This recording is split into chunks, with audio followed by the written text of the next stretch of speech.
Hi guys, this is Marinel Flores, sales consultant here at Mitsubishi Abad Santos, Manila. So good news guys, ngayong March nakapromo pa rin po ang aming GLX manual as zero down payment. At guys, for cash transaction po is 1.3 million na lang siya from 1,568,000 SRP. Magiging 1.3M na lang po yung babayaran mo. So this is the lower variant ng ating mga Montero Sport. So this is the GLX manual transmission 2025. So maraming nagtatanong, is it still worth buying the Montero Sport? Kung tatanungin mo kung worth it pa bang bilhin, ang sagot dyan ay depende kung ano yung mga priorities mo bilang isang buyer.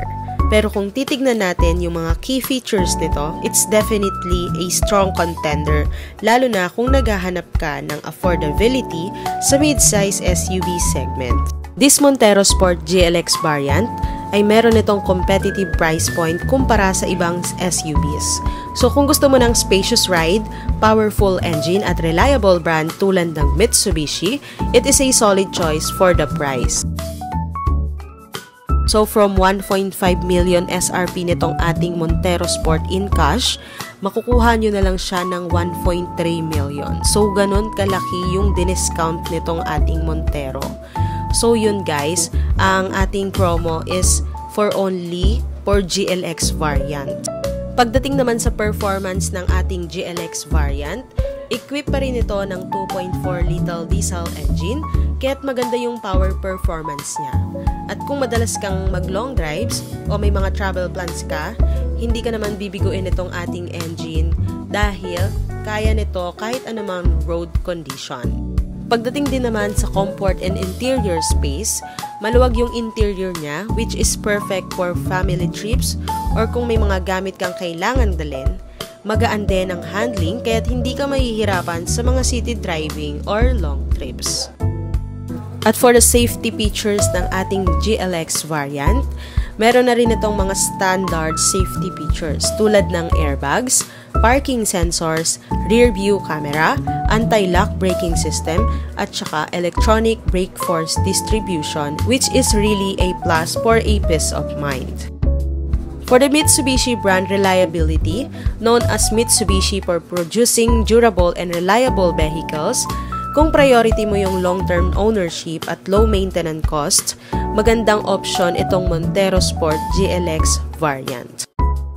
So, is it still worth it?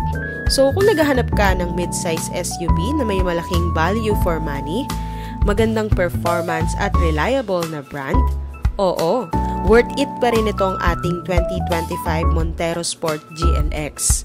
Pero kung may extra kang budget, at kung gusto mo ng mas advanced safety features tulad ng panoramic sunroof, leather seats at mas malakas na engine, itry mo na rin ang aming mga higher variants tulad ng Black Series 2-wheel drive at Black Series 4-wheel drive. Kilala din ang Mitsubishi Montero Sport bilang may long-term durability at may high resale value. So kung matagal ka nang gumagamit ng Mitsubishi vehicles, alam mong kilala sila sa pagiging matibay at reliable. Hindi rin mabilis mawala ng value ang Montero Sport sa market, so in terms of resale value, it holds up pretty well. This makes the 2025 Montero Sport GLX a good investment, especially if you're planning on using it for many years. So how it compares with other competitors? So kung ikukumpara natin itong ating 2025 Montero Sport sa ibang mga SUV, makikita mong competitive pa rin itong ating Montero. Bagamat may mga high-end features ang ibang variant ng SUV, sa price to features ratio, mas magaan ang load ng Montero Sport yet offers a similar level of performance.